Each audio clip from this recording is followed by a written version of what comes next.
A gente sempre, independente do que a gente faça, a gente sempre tem que buscar ter diferenciais, né? Então, até nisso, é um diferencial meu entender disso e poder conseguir aí resultados tão maravilhosos, por exemplo, com peles maduras, com peles oleosas, é um diferencial. Então, se você pode ter um diferencial na sua carreira, né, te colocar ali um degrauzinho a mais, por que não aprender aquilo ali? Sobrancelha é maravilhoso, micro. É tão gratificante quando a gente trabalha com algo que transforma as pessoas. E só quem trabalha nessa área, que entrega essa transformação para as pessoas, que consegue ver o tanto que é gratificante. Então, assim, tem coisa que acontece quando a gente trabalha com beleza, com estética, que o dinheiro não paga. Não tem dinheiro no mundo que paga essa transformação na vida das pessoas. Olá pessoal, a gente está aqui rindo, descontraindo aqui, mas nós estamos aqui para mais um podcast da série Descomplicando a Micro. E você que está aí nos assistindo, nos ouvindo, sejam muito bem-vindos. Hoje a gente vai falar de um tema um pouco inusitado, é um tema que não é muito falado na Microblade, mas primeiro eu vou me apresentar, eu sou Mara Costa, nós estamos aqui com a Tassi Pesaroli. Oi, gente, sejam muito bem-vindos. Qual que é o tema de hoje, Marinha? O tema de hoje é pele, fisiologia da pele. Bacana, bacana. Então, Tássia, para nós começarmos esse podcast, eu queria falar assim, eu sempre ouço muito dentro da Microblade falar sobre colorimetria, profundidade. A gente vai falar sobre fios perfeitos, né, fios realistas, mas a gente não vai falar sobre pele. Você acha que o estudo da pele, fisiologia da pele, seria, no caso, tipo, o patinho feio do aprendizado da Microblade? Sim, eu acho que é errado, né? Porque as pessoas se preocupam muito com as outras partes da micro e esquecem do principal, porque a microblading, ela é feita na pele, né? As pessoas se preocupam com fios, com cor, com profundidade e esquecem que é na pele que vai acontecer. Então, deve ser estudado as camadas, o que pode acontecer, tudo de cicatrização ali relacionado à pele, até mesmo a fisiologia e a anatomia da pele, né? Porque o pessoal às vezes acha assim, eu vou fazer microblading e eu não vou precisar estudar. Vai precisar estudar e muito, inclusive pele, com certeza.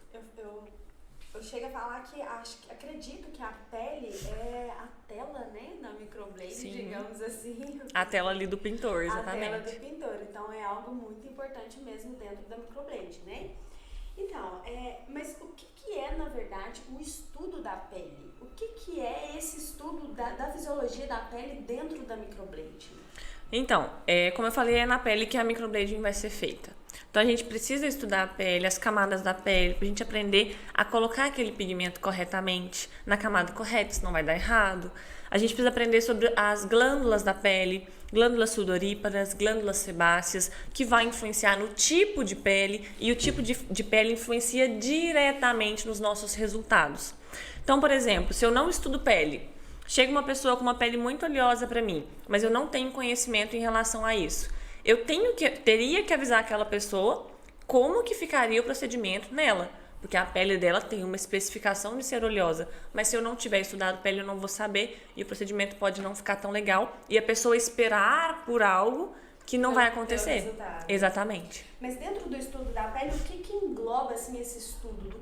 O que a gente estuda dentro de fisiologia da pele? A gente estuda camadas, glândulas, pelos, até mesmo queda de pelos, crescimentos, né, fase anágena, fase telógena, enfim.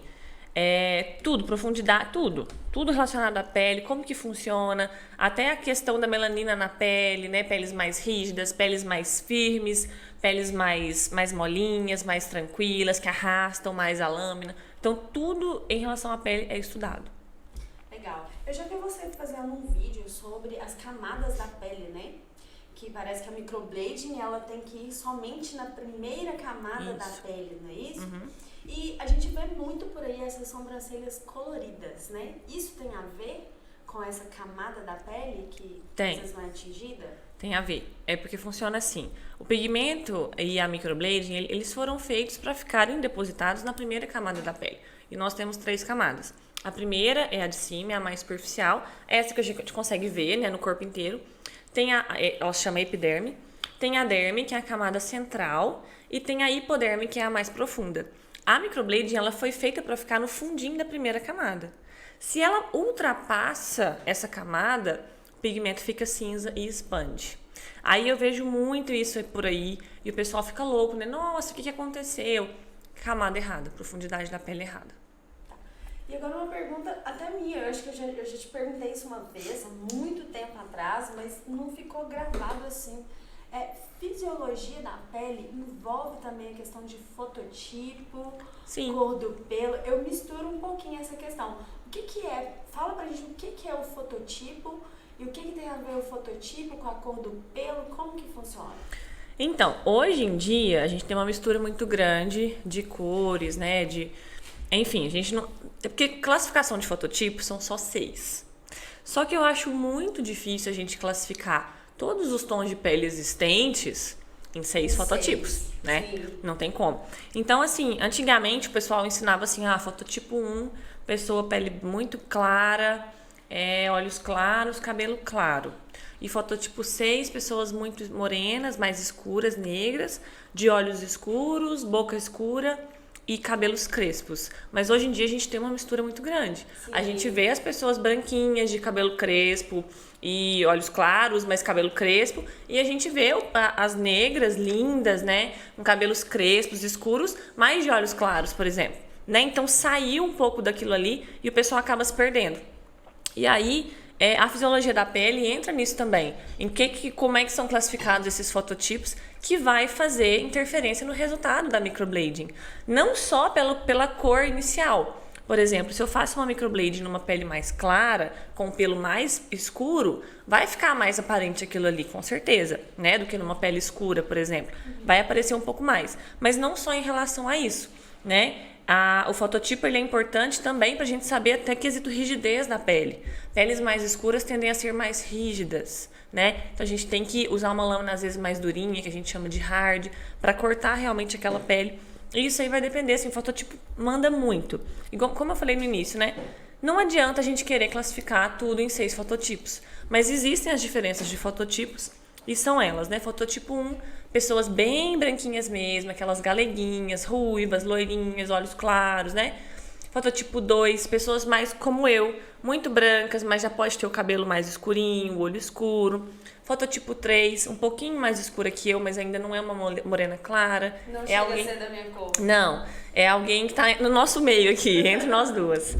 Que não vai se bronzear, mas também não vai se queimar demais, já tem uma certa resistência ao sol. Fototipo 4, acho que entra lá pra você aí. É uma pessoa que já tá com a pele um pouquinho mais fria, né? Um pouquinho mais escura, que não se queima no sol, já se bronzeia, né? Fototipo 5 é um pouquinho mais escura, já são as negras mais claras. E fototipo 6, as negras bem pigmentadas, mesmo com a pele bem pigmentada. Então, estudar os fototipos é importante, por mais que não dê pra gente classificar todo mundo em 6 fototipos. Quando a gente aprende, a gente consegue classificar pelo tom de pele, pelo e tudo mais. Mas isso vai interferir diretamente no nosso resultado da microblading. Então tem que ser estudado. Sim, até porque, como você disse, tem uma diferença muito grande na questão de pele. Nem todo mundo que é moreno, às vezes, vai ter um pelo preto, né? Um pelo escuro, no caso. A minha família, por exemplo, meu avô é muito branco, minha avó já era morena. Então, os filhos saíram todos misturados. Eu tenho tios morenos dos olhos verdes e tenho tias muito brancas dos olhos castanhos escuros, assim, né? Então, realmente, é algo que eu acho que faz toda a diferença. Sim. Tá, mas sendo tão importante dentro da microblade, por que você acha que as pessoas não estudam muito a questão da fisiologia da pele? Eu acho que as pessoas esqueceram que a microblading é feita na pele. Sinceramente, assim, essa é a minha impressão. Porque é tanta preocupação com as outras coisas, né? De fios, e como é que faz fios perfeitos, e como é que fica o T-body, quais são as lâminas, né? Escuto isso assim, nossa, centenas de perguntas diariamente em relação a esses outros temas, mas as pessoas realmente acho que esqueceram o que faz a micro na pele. Então, muitas dessas outras dúvidas que elas têm e dificuldades na hora de fazer a micro poderiam ser sanadas só estudando pele, né? Que é algo que realmente o pessoal esquece mesmo. E assim, eu acho que quando o micropigmentador ele não sabe de pele, ele pode causar alguns erros. Sim, ali, né? Pode ocorrer alguns erros. Que erros que podem acontecer? por exemplo, na profundidade, né? Se a pessoa não aprendeu ali, é um que eu escuto demais. A gente aprende a profundidade na micro e a primeira camada da pele, ela acaba não sangrando quando a gente fura. Então, se você fura e tá na epiderme, que foi aquela primeira camada que eu falei que a micro deve ficar, não vai sangrar. Vai sair no máximo, assim, uma gotícula de sangue quando você abre, assim, puxa a pele. Mas não vai sangrar. E aí eu escuto muito isso, assim, a pessoa me falando assim, Tássia, fiz uma micro, sangrou demais. Perdi marcação e tudo mais. Mas era a pele dela que estava sangrando. Eu falo assim, gente, mas como é que você sabe que era a pele dela? Porque se tá sangrando, existem peles que sangram, existem. 1 em 500, mas existe, é pouca gente. Mas eu sempre falo isso, a diferença de epiderme, a nossa epiderme, ela vai de 0,6 milímetros a 1,6 milímetros. Então, é uma diferença de 1 centímetro. Então, assim, é difícil a gente conseguir falar que tá todo mundo, a camada da epiderme tá a 0,6 milímetros, ou a de todo mundo tá a 1 milímetro. Não existe uma regra. Eu falei centímetros, não, é de milímetro. 1 milímetro de diferença. E é muita coisa, né, pra uma camada da pele ali. A lâmina tem que vir certinha. Então, eu acho isso um erro muito grande. As pessoas não estudaram pele, não entenderam que cada pessoa tem um ladinho ali de epiderme, né, um centímetro ali correto, mas que não é igual para todo mundo. Então, se tá sangrando, é um agravante. Não tá certo, você tem que diminuir a pressão. Mas a pessoa tá tão bitulada ali mesmo que tem que ser naquela profundidade que ela está acostumada e acaba errando profundidade, por exemplo, e fica cinza e expande, fica horroroso o procedimento. Qual o diferencial maior, assim, de um profissional que entende de pele para um profissional que não entende? Então, eu vou falar de um dos meus diferenciais. Eu trabalho muito com pele madura. O pessoal me procura muito e é um conhecimento que eu tenho por estudar realmente pele. Na verdade, eu não estudei pele especificamente pela micro. Eu sou esteticista, então eu tive que estudar muita pele na faculdade, né, de cicatrização, de profundidade, de tudo, fisiologia, anatomia. Então isso me ajudou muito a chegar na micropigmentação já com conhecimento em relação a isso. Então, por exemplo, para levar aí para os clientes na micro, o estudo da pele me ajuda muito a fazer peles mais maduras, que são peles mais rígidas, são peles mais fundas. Sabe, a hora que você coloca a lâmina assim, você vê que você pode colocar a lâmina um tantão, não vai sangrar. É a questão da elasticidade também. Sim, né? são peles mais durinhas mesmo, assim, sabe? Então, se você encostar na pele, quando você já tem o conhecimento, quando você encosta na pele, na testa, assim, você já sente, não, é uma pele mais rígida, é uma pele mais madura, é uma pele mais oleosa, é uma pele mais fininha. Então, até aquelas telangiectasias, né, aquelas veinhas aqui ao redor do nariz, aquelas rosáceas no rosto, aquelas veinhas, até aquilo ali tem relação com a pele. Porque aquelas pessoas que têm aquelas manchinhas de veinhas, microvasos, têm uma pele extremamente fina. E é tão fina que a gente chega a ver as veinhas através dela. Então eu não posso de jeito nenhum fazer uma microblading numa pessoa com uma rosácea, né, com aqueles microvasos, da maneira que eu faço em outras pessoas. E esse é um conhecimento pré-adquirido. A pessoa já chega pra mim, eu já olho, eu já sei. Porque eu já estudei pele, então eu consigo entender caso a caso. E assim, tem muita gente hoje dentro da microblading que não entende, não tem esse conhecimento que você tem com pele, né? Uhum. Mas dá pra fazer bons trabalhos mesmo não entendendo de fisiologia da pele? Então, eu acho que dá pra fazer bons trabalhos se você entender bem. Agora, não é aquele assunto que eu acho assim, que você viu no curso aqui, olhou pra ele, deu uma lidinha na apostila e pá, tô sabendo. Vamos lá. Não acho que dê pra fazer bons trabalhos. Realmente eu acho, como eu falei da caso das rosáceas, né, das telangiectasias, se você fizer uma profundidade normal, que para os outros é normal nessa pele, vai dar muito errado. Então, é um conhecimento pré-adquirido. Tem que estudar mesmo para você saber quando aquela pessoa chegar para você o que você está fazendo. É aquele caso assim, se for uma pele, digamos, normal, vai ter um resultado bom. Mas no dia que ela pegar um cliente que tem diferencial, ela já não Exatamente. vai saber. Acho que isso. Uma pele mais rígida, uma pele mais madura, uma pele mais oleosa, uma pele mais fininha, vai dar errado, com certeza. Então, aqui no Brasil, Brasil, principalmente, né, a gente tem muitas etnias, né, a gente tem essa diferença de peles, como a gente já falou aqui. Mas você acha que essa questão desses diferentes tipos de pele hoje exige mais do micropigmentador no Brasil?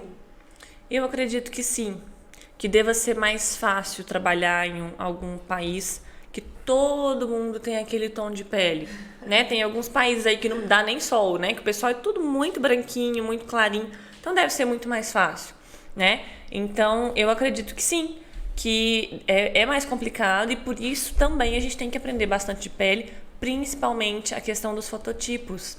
Porque a gente fala de pele, a pele está intimamente ligada com a colorimetria, né? Elas andam juntas, abraçadinhas. E aí, se uma não tá muito legal junto com a outra ali, dá muito errado. Muito errado. Pode ficar qualquer cor a micro, né? Verde, rosa, azul, roxa, sei lá, laranja. Várias cores. Existe pele boa ou pele ruim para micro? Pô, Não. Essa pele é ruim para micro. Então, eu não gosto de classificar desse jeito. Eu não acho que existe coisa boa ou ruim. Tem peles que têm uma menor pigmentação. Por exemplo, peles oleosas. O óleo da pele, ele acaba esfumando o pigmento. Então, isso acontece bastante. Às vezes, quando eu vou fazer uma pele oleosa, eu já aviso para cliente, sua pele é muito oleosa, né? Dá pra ver, não precisa nem perguntar o que dá pra você ver que a pele é super oleosa, né? Aqui nas beiradinhas, zona T principalmente. E aí eu aviso, quer fazer uma fio a fio? Vamos tentar. Mas pode ser que não fique os fios tão certinhos. Fica o fio, mas o fio dá uma borradinha, sabe? Aí o fundinho fica meio coloridinho, assim, tipo um sombreadinho, e fica o fio mais claro, porque o pigmento ele se dissipa. Então, eu sempre aviso isso pro cliente, né? Ele quer uma fio a fio? Ok. Mas aí, pelo conhecimento anteriormente adquirido de pele, a gente já passa pro cliente e entra naquilo que eu falei lá no início da nossa conversa. Porque eu tenho que ter esse conhecimento para já falar para ele como é que vai ficar aquele procedimento. Porque se eu não tenho esse conhecimento e falo para ele, vai ficar lindo, os fios vão ficar fininhos, e ele tem uma pele oleosa e não ficar, ele vai achar que a culpa é minha. Justamente. Então... E é legal o profissional falar isso pra ele, porque ele já tá ciente daquilo ali, então ele já espera. Isso, exatamente. Né? E de repente nem chega a ficar tão clarinha, a pessoa vai ficar super feliz com o resultado. Exatamente, porque ela já tá esperando aquilo ali. Isso, é muito importante. E como que você identifica as peles, né? Porque você já tem um conhecimento assim, maior, porque você mesmo falou que você estudou muito na faculdade, né? Mas como que você foi adquirindo a experiência ao longo do tempo? Como que você identifica uma pele? Se você for identificar minha pele agora, é no olho, como que você faz? Sempre que a cliente deita, a gente começa olhando, né? Por exemplo, fazer uma análise aqui em você. Eu não acho que é uma pele muito oleosa, mas também não é uma pele sequinha. Acho que é uma pele normal, pelo que te vejo aqui no trabalho todos os dias. E aí eu começo a analisar não só a pele, analiso a cor da pele. Vai estar ali por um fototipo 4, né? É uma pele mais fria, então não posso usar um pigmento frio, já vou pensando em tudo. E aí depois quando a cliente deita, eu já analiso a sobrancelha e tudo mais. Mas aí quando ela deita, eu consigo encostando na pele, assim, de abrir na pele, sabe? Quando a lâmina começa a escorregar, você já consegue perceber, assim, nitidamente qual é. Se é uma pele mais fina, se é uma pele mais rígida. Peles mais rígidas, quando a lâmina começa a bater, ela dá uma vibradinha, assim. Então, acaba que ela não é tão efetiva no corte. É por isso que a gente pegaria ali uma lâmina menos flexível, mais dura mesmo. A gente chama de lâmina hard, para cortar aquela pele efetivamente e ficar retinho, né? Porque se eu pego uma lâmina muito molezinha, uma pele muito dura, vai ficar, né? Não vai cortar retinho, vai cortar daquele jeito. Acaba que os fios podem expandir. Isso, não vai ficar bacana. Tá, e tem alguma diferença em questão de cicatrização do profissional saber mesmo sobre pele para passar os cuidados ali pro cliente? Na cicatrização, isso faz diferença? Faz também.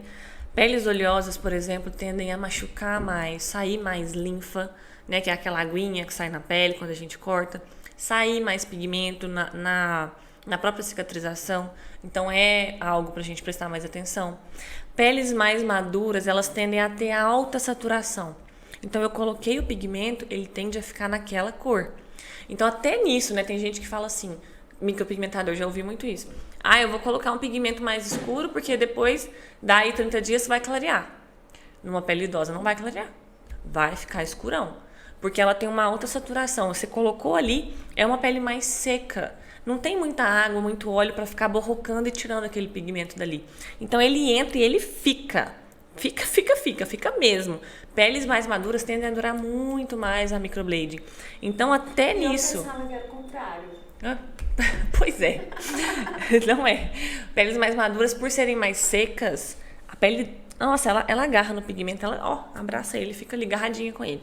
E dura muito mais. Então, até nisso, sabe, igual eu falei, tem muitos problemas que as pessoas passam, micropigmentadores hoje, com relação à colorimetria, a fios, a profundidade, a expansão de fios, a tudo, assim, que poderiam ser extintos se eles estudassem mais pele. Tá, e a questão acho que dentro da micro também é uma pergunta que você deve receber muito em relação às alergias aí do pessoal, né? A gente sabe que tem os testes alérgicos, Sim. né? E quando a cliente já chega pra você, por exemplo, eu sou um exemplo disso. Eu tenho dermatite de contato. Uhum. Eu chego pra você e falo, tá, se eu tenho essa dermatite, como que você vai me tratar? Como que você trata esses clientes alérgicos? Sempre que a cliente é mais alérgica, a gente sempre vai fazer o teste de alergia, o teste alérgico. O teste alérgico, a gente pega um pigmento, uma lâmina direitinho, e o pigmento, né, no T-body, tudo direitinho, como se fosse fazer na sobrancelha. Mas aí a gente faz aqui perto da nuca, que é uma área bem fininha, bem sensível também. Ou aqui atrás da orelha, que é uma área sensível, fininha. E vai fazer uns fios ali e deixar alguns dias, uma semaninha já tá bom. Tem gente que nem espera isso tudo, mas eu gosto de esperar uns 7 dias. E aí vai aguardar. Se aquilo ali ficar empolado, se inchar, se der pus, né? Alguma reação realmente a gente veja que é alérgica, tem muita gente que incha mesmo, né? Na verdade, eu nunca vi reação alérgica com pigmento de micro. Eu já vi reação alérgica com rena. De dar pus, assim, bolha, de quase perder a sobrancelha. Mas de micro não. E aí a gente sempre faz... Na verdade, os pigmentos são bem hipoalergênicos, mas é interessante fazer o teste alérgico, né? Pode ser 1 em 1 milhão que tem alguma alergia? Pode, mas é interessante. A gente tem alergia a metais também. Isso. Eu já tive uma possível cliente, não foi cliente por causa disso. Tem a ficha de anamnese, né? E aí na fichinha de anamnese tem lá, perguntando se a cliente já tem tatuagem. E ela marcou que sim. E quando marca que sim, eu sempre gosto de ver as tatuagens, né? Se foi em algum local mais fácil, eu gosto de ver. Pra ver a cicatrização, pra ver, né, como é que tá. E aí eu vi que ela tinha um desenho colorido na perna esquerda, eu acho. E a parte onde tava vermelho, toda a tinta vermelha, tava tipo um queloide. Uma cicatrização errada. Só no vermelho. Todas as outras cores, direitinho. Só no vermelho tinha uma cicatrização errada. Um relevo, muito alto. E não ficou bonito. Aí eu falei com ela, mas isso aqui parece uma alergia com a tinta vermelha. Aí ela, com certeza foi o que aconteceu, né? Eu até conversei com o tatuador, ela me falou, na época tinha falado com ele realmente falou que poderia ser uma alergia. Aí eu falei, então nós não vamos fazer a micro. Porque a micro, a gente tem o pigmento vermelho ali dentro do pigmento misturado, né, para formar o castanho. Então a gente não vai fazer a micro de jeito nenhum, porque ela poderia ter uma reação. Então é importante a gente entender de pele mesmo, e até disso, de reação alérgica da cliente, possíveis reações alérgicas que podem levar ela a um mau resultado, pra gente saber guiar. Porque imagina se eu não pergunto, se eu não olho, faço no rosto dela e, né, olha que risco. É o rosto de alguém, é muito sério, eu não posso ter esse problema na minha vida, né? E acontece também que, assim, eu acho que isso é um caso, 1 em 1 milhão, mas pode acontecer porque tem louco pra tudo, né? Uhum. Mas pode acontecer também do cliente saber que ele tem uma alergia e não expor isso pro profissional, né? É para isso que serve a fichinha de anamnese, né? Que lá, no final da fichinha de anamnese, tem lá um termo pro cliente assinar, falando, declaro que todas as informações aqui são verdadeiras, né? Porque pode acontecer. E riscos muito sérios, né? Se a pessoa mente na ficha de anamnese, ela corre um risco do procedimento ali, com certeza. Sim. Então, a ficha de anamnese está ali para isso, para ajudar. Profissional também, isso. Né? Tá, e quem já teve, essa pergunta também eu acho que você já recebeu muita, mas que é legal a gente falar sobre ela, mas sobre o câncer, porque eu já vi o pessoal perguntando para você sobre quem já fez tratamento de câncer, se pode fazer a micro. Mas uma pessoa que já teve câncer de pele mesmo, como que funciona a micro nessas pessoas? Então, o câncer de pele, ele é um dos cânceres mais agressivos que tem. A gente acha que não, né? Que, de pele é um dos cânceres mais agressivos que tem, o melanoma, né? Nunca pode fazer micro em ninguém que tem câncer. Qualquer tipo de câncer. De mama, leucemia, né? Que é o câncer do sangue, o pessoal fala.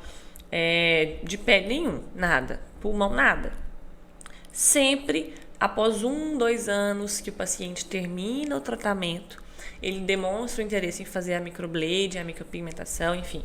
Aí ele vai no médico dele, no oncologista, pede um termo assinado, literalmente, assim, eu declaro que fulano pode fazer o procedimento de microblade, barará, barará, assina, dando a declaração ali mesmo, ele está curado, já tem 1 ano, já tem muito tempo, então agora ele pode fazer a micro. O procedimento. Aí a pessoa leva no dia do atendimento e você guarda esse papelzinho junto com a fichinha dela para você ter aquilo ali como garantia. Já aconteceu comigo de uma cliente minha que ela teve câncer de mama, ela era novíssima, tipo 28 anos mais ou menos, e ela não conseguiu fazer. Ela foi uma vez, queria fazer, mas tinha menos tempo que ela tinha acabado o tratamento, né? A quimio e tal. Eu falei com ela, tem que esperar pelo menos 1 ano, volta no seu oncologista, pede ele a autorização, aí você volta. Aí ela voltou com a autorização, passou um tempão, ela voltou com a autorização, fomos fazer. Comecei a passar 2 fios na pele dela, sangrou muito, mas muito mesmo, porque a quimio, os remédios para o câncer, eles são muito fortes, né? Eles vão mexer, inclusive, com a fisiologia da pele, com as camadas da pele. Então, eu vi que a pele dela estava muito sensível. Aí eu falei com ela, olha, não vai dar para fazer hoje, tá muito sensível e eu vou te machucar demais, não vai adiantar. A gente quer um procedimento bacana, levinho, né? Eu não quero ficar aqui aquele sangue, tudo, não tá certo isso. Então, vamos esperar pelo menos mais 6 meses e aí, caso você ainda tenha interesse, você volta. Acabou que eu vi ela na rua, na rua, e os pelinhos dela cresceram de novo, sabe? Assim, já deu pra... Porque quando ela foi, já tinham 1 ano, já tinha um ano e tanto já. Que ela ia, foi no médico, pediu, voltou. Já tinha 1 ano e tanto e não tinha crescido os pelinhos ainda, tinha muito pouquinho. Bem ralinho. Aí depois encontrei com ela na rua e tava já mais certinho. Então depois ela nem procurou mais, porque realmente voltou a crescer. Porque ela tava achando que não ia crescer mais, né? Mas cresceu, graças a Deus, tá tudo lindo, tá bem. Não tem mais nada, então tá tudo certo. Tá, e tirando o câncer, tem alguma outra coisa que não permite um profissional fazer o procedimento da micro em alguém? Sim, grávidas e lactantes, eu não mexo. Pelo mesmo fator alérgico. Por exemplo, vai que, 1 em 1 milhão, mas vai que existe a chance do meu bebê ter alergia com algum componente da fórmula. E eu faço uma micro, vai direto para a corrente sanguínea que tem contato com o sangue, passa não só para a lactante, né, pelo leite, mas pela gestante, pela placenta. E aí vai dar alguma reação no bebê. Então eu não acho que vale o risco, né? Que seja 1 em 1 milhão. Se existe esse risco, eu acho que não deve mexer. Não acredito que deve mexer. Tem muita gente que fala assim, mas meu médico liberou. Eu não faço. Eu prefiro esperar. É um tempo tão curto, né? Curtíssimo, 1 ano, 1 ano e pouquinho, 2 anos. Gente. Dá para esperar para fazer o procedimento. Então, eu não gosto de mexer por causa disso. Outro fator muito importante é a questão da pressão alta, pessoas que têm problema de coração. Não pode usar anestésico. E tá aí, de novo, a ficha de anamnese para nos garantir que aquela pessoa não tem problema de coração, não tem pressão alta, porque senão não pode usar anestésico. Se ela tiver algum problema, não pode usar anestésico. Porque vai ter algum problema ali, pode dar até parada cardíaca, né? Então, é algo muito importante. Deixa eu ver se tem mais... A psoríase na pele mesmo. A psoríase é uma doença descamativa e ela pode dar em várias áreas do corpo. Tem gente que tem nos cotovelos, couro cabeludo, né? E tem gente que tem nas sobrancelhas. E aí não tem jeito de fazer. Porque é como se as camadinhas da pele, nossa pele, a camada mais fundinha da pele, ela vai empurrando as células, criando novas células, e as de fora vão morrendo e vão, né? Fazendo assim, tá saindo, ó. Então, a pele vai aumentando ali e se regenerando o tempo todo. E aí a psoríase é como se houvesse uma regeneração muito rápida. E aí a pele não consegue se formar direito, forma escamas vai descamando, descamando, descamando, e não tem jeito, tem contato com o sangue ali direto, não tem como fazer a micro. Uma pessoa que foi pra praia, pegou aquele bronze, e você falou descamando, eu lembrei disso. Pegou aquele bronze e quer fazer uma micro, só que ela tá descamando por causa desse bronze. Não, é interessante. Tem que aguardar? Tem que aguardar, é interessante aguardar. Porque não tem jeito, vai descascar. A gente não quer que descasque, a gente quer que o pigmento fixe. Mas realmente, tem hora que a gente pega uns bronzes na praia sem querer, né? Que arranca até acho que não vai sobrar nem pele embaixo. Uma vez eu fui pra praia, cheguei, a minha mãe não me conheceu. Pensei que era uma cliente. Chegando. Nossa, não mudam muito. É uma escurecidinha. Tássia, e esse conhecimento seu vasto, né, que você tem sobre fisiologia da pele, é muito visível a forma que você fala, a gente vê que você entende muito. Mas você acredita que você aprendeu mais de pele na faculdade ou nos cursos que você fez, nas especializações de micro que você já fez? Onde você aprendeu mais? Eu acho que eu aprendi mais na faculdade, sinceramente. Igual eu falei, nas especializações eu aprendi também, mas eu acho que as coisas se uniram. Mas quem às vezes não fez a faculdade, né, de estética e começa pelos cursos, tem como ficar bom? Tem. Mas se quiser estudar a pele, porque a maioria das pessoas passam muito rápido no tema. Você acha que os cursos hoje eles são assim faltosos, né? Acho que sim, acho que poderia dar uma melhorada, né? Nossa, eu coloco muitas dessas informações de pele lá no meu método para o pessoal realmente entender. Aquela coisa que você tem que olhar, bater o olho e falar, pele tal, tipo tal, vou usar lâmina tal, cor tal, por causa disso, disso e disso, e a profundidade deve ser mais fina, deve ser mais grossa por causa disso. Então, tem que ter, né? Os cursos estão faltando, eu acho, muitos, assim, não todos, né? Não consigo generalizar e falar, nossa, tá todo mundo faltando nesse ponto. Mas a grande maioria tá faltoso nessa parte. Acaba que só passa ali pela matéria. Isso, só porque tem que dar, passa correndo ali, e na hora que você vai ver, não aprendeu nada. E uma pessoa que tem autoridade em questão de fisiologia da pele, você, por exemplo, é uma autoridade nisso, né? Você fala com muita propriedade. Essa autoridade que você tem sobre fisiologia da pele, você acha que traz pontos positivos assim para a carreira? Um micropigmentador que tem essa autoridade, ele tem muitos pontos positivos para colher com isso? Sem dúvida. Eu acho que a gente sempre, independente do que a gente faça, a gente sempre tem que buscar ter diferenciais, né? Então, até nisso, é um diferencial meu entender disso e poder conseguir aí resultados tão maravilhosos, por exemplo, com peles maduras, com peles oleosas, é um diferencial.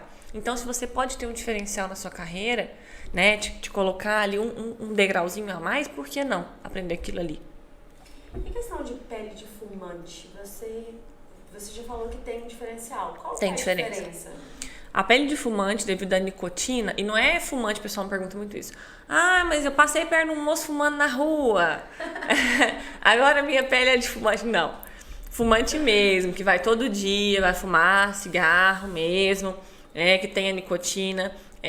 Tem aqueles cigarros, até aqueles elétricos, o pessoal fala que tem nicotina. Então, fumante que tenha cigarro com nicotina. A nicotina, ela entra na nossa pele e faz mal, né? Lógico, não faz bem. Não é saudável ter nicotina na pele. E aí, ela não faz mal só para o nosso corpo, ela faz mal para nossa pele. Ela deixa a pele muito dura, muito funda, muito dura mesmo, muito dura. É uma pele dura. Assim, na hora que você pega para fazer a micro, você vê que a lâmina não vai, até de você encostar, assim, é uma pele bem dura. E a nicotina também vai alterar a oxidação da pele. Então, aquele pigmento, ele tem uma tendência natural ali da nicotina agindo sobre ele de acinzentar. Então, a pele de fumante, a gente sempre aquece um pouquinho o pigmento. Um pouquinho mais do que você aqueceria, né? Para conseguir um tom mais bacana naquela pele. Porque senão vai acinzentar. E a questão das lâminas? E aí teria que ser uma lâmina mais durinha, as lâminas hard. Nas suas lives eu sempre vejo o pessoal te perguntando qual lâmina você está usando, Tássia? Quando o cliente chega ali, você não vai ficar testando uma lâmina dele. Sim, não vou. Você já tem que abrir a lâmina que você quer e... Sim, como que você escolhe a lâmina para determinada pele? Por exemplo, se você já sabe que essa cliente é uma cliente fumante, você tem certeza que você vai pegar uma hard. lâmina mais rígida? Ou você vai observar mesmo se aquela pele é tão dura? Geralmente eu já vou na que eu acho que eu vou ficar mesmo. Então, por exemplo, é uma pele mais morena, é uma pele mais dura, né? É uma pele mais idosa, é uma pele de fumante, que é uma pele mais rígida, eu já vou na hard. De vez em quando, às vezes a pessoa fala assim, eu não fumo tanto, fumo de vez em quando. Eu falo assim, não deve. E eu encosto, assim, eu vejo que não tá muito duro, porque a pele de fumante realmente, na hora que você encosta, é uma diferença muito gritante, é dura. E aí eu falo assim, não, vou testar a Flex. Aí eu começo, beijo, geralmente funciona bem. A Flex, ela vai. Não é que a Flex não dê conta, sabe, do recado. Em alguns casos realmente não dá conta, mas são poucos casos. É que ela vai cortar melhor em peles normais, peles mais fininhas. Ela vai arrastar melhor, né? Ela vai cortar direitinho. E aí, em algumas peles mais rígidas, você não consegue fazer aquele corte tão direitinho. Como eu citei aqui, ele pode ficar meio que a lâmina dá uma vibradinha. Então, seria interessante isso. E assim, essa questão das lâminas, eu não fico trocando de lâmina, né? Como a gente comentou aqui agora, não vou ficar trocando de lâmina. Então, é interessante eu já olhar aquela pele. Uma coisa que me conta muito, assim, também, é o tipo de pelo que aquela pessoa tem. Se eu vejo que ela tem uns pelos muito fininhos, ela quer um resultado mais natural, eu vou para uma lâmina menorzinha, para as nano, 12 pontinhas, né? Mais fininha e tal. Agora, se aquela pessoa já tem uma sobrancelha mais larga, se eu usar uma lâmina muito pequenininha, às vezes fica muito pequenininho, não vai ficar bacana. Aí eu vou ali para uma 16 nano. Eu sempre gosto das nano, gosto muito das nano. Sem ser nano, hoje em dia eu uso só 9 pontas, porque eu acho elas muito largas. O que é uma lâmina nano? Então, as lâminas são o seguinte, elas são formadas por agulhas. Então, por exemplo, 4 agulhas, né, uma do lado da outra. Uma lâmina 4 pontas, né? 6 agulhas, uma lâmina 6 pontas. E aí o formatinho também vai influenciar. Se ela tem um formatinho, tipo um triângulozinho assim, ó, a gente chama de chanfrada. Tipo aquele pincel chanfrado que faz sobrancelha, né? Se ela tem um formatinho assim, a gente chama de U, formatinho U.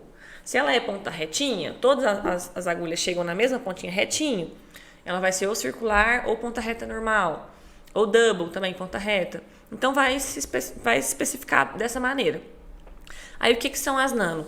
As agulhas normais, cada agulha, por exemplo, essa aqui é 4 pontas, cada agulha vai ter ali 0,25 milímetros. As nano chegam a ter 0,18 milímetros cada uma, então elas são mais fininhas, menorzinhas. E o trabalho fica mais delicado.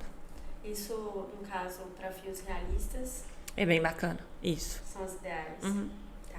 Tá, a gente até já falou sobre isso, mas eu acho que é uma parte assim, mais temida da microblading, e a gente poderia falar um pouquinho mais sobre a questão da profundidade. O erro de profundidade, ele está totalmente ligado ao fato, à falta de conhecimento de fisiologia da pele, ou tem outros fatores? Como que funciona essa questão? Então, o erro de profundidade, eu assim, acredito que realmente esteja ao pouco conhecimento à pele. Porque, como eu falei aqui, muita gente, às vezes, já está no mercado há mais tempo e acha que sabe a profundidade, porque toda pele ele usa aquela forcinha na mão. Mas ela não entende que cada epiderme tem um comprimento de camada, né? Então, ele pode estar afundando mais a mão ali, pode estar na mesma camadinha que ele sempre afunda a mão, mas está mais profundo naquela pessoa, porque a pele dela é mais fina. Então, eu acho que a profundidade ela vai muito por essa falta de conhecimento de pele mesmo. Igual eu citei aqui, as pessoas mais rosadinhas têm uma pele mais fininha, né? Quando você aprende isso, fica muito mais fácil você trabalhar, até com a questão da profundidade. E você tem um diferencial muito grande também em relação à colorimetria, né? Uhum. Essa questão da colorimetria relacionada aos fototipos, você falou que a colorimetria ela anda juntinha com a questão do fototipo, Abraçadinha. né? Abraçadinhas. A sua técnica que você fez de usar apenas 3 pigmentos, isso veio do seu vasto conhecimento sobre pele? Sem dúvida nenhuma. Eu tive que estudar muito para chegar nessa técnica, né? Quando eu comecei, você até sabe disso, eu conto pro pessoal assim, que chega perto de mim, que me indicaram comprar 9 pigmentos. E cada um custava R$200. Eu achava aquilo um absurdo. Eu falei assim, não tem cabimento que eu vou usar 9 pigmentos. Não tem explicação. Você acabou comprando os Não, acabei comprando. Não sei se eu comprei os novos, mas eu tenho que comprar, sei lá, 7, 8. Às vezes 9, não lembro, assim. Gente, eu tenho uma memória tão ruim com essas coisas que às vezes eu volto e falo, gente, mas o que será que aconteceu aquele dia? Eu não me recordo. Mas eu comprei muitos pigmentos. Eu não sei a conta certa, se foi 9, se foi 8. Mas se não foi 9, foi 8. Foi muito pigmento. E perdeu, né? Porque os pigmentos, eles têm validade após aberto. Você não vai usar aquilo ali nunca na sua vida. E assim, eu tive que estudar muito. Colorimetria, pigmentologia e pele pra gente conseguir entender aquilo ali. Porque na questão do fototipo, né? Por exemplo, eu tenho um pigmento ali. X, pigmento X escuro de fundo frio. Se eu jogo ele em você, por exemplo, vai ficar cinza. Vai ficar cinza, não vai ter jeito. Sua pele é uma pele mais friazinha. Se eu jogo ele em mim puro, não vai ficar cinza. E isso é muito bacana. Esses dias eu fiz um videozinho lá no Instagram, tá lá. Que eu botei o pigmento, o mesmo pigmento, 2 pigmentos diferentes. Um pigmento quente e um pigmento frio. 2 bolinhas assim na mão. Em mim e na mão do meu pai, que é mais ou menos da sua cor, é uma pele mais fria. E aí mostrando no vídeo a diferença de cor do mesmo pigmento em uma outra mão. É gigante, a diferença é gigante. É horroroso, gente. Aquilo ali, eu acho que o pessoal que não entende muito deve olhar e falar assim, meu Deus, e agora? O que eu faço? Porque realmente tem que estudar bastante, né?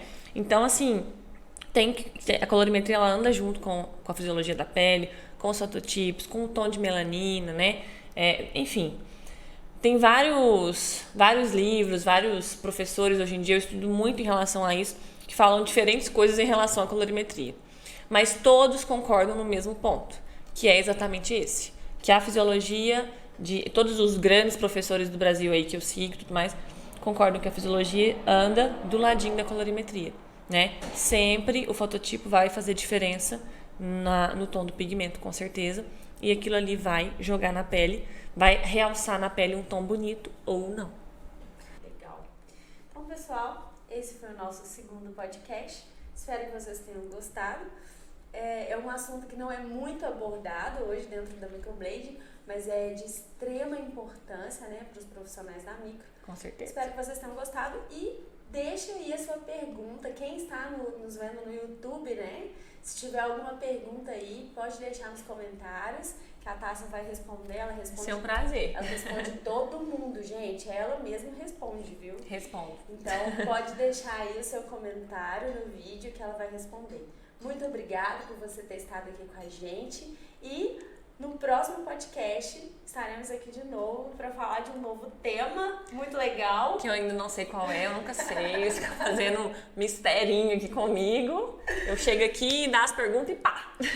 É isso aí, pessoal. Então, pessoal, obrigada pelo carinho, obrigada pelo acompanhamento aqui. E até a próxima, né, Marinha? até!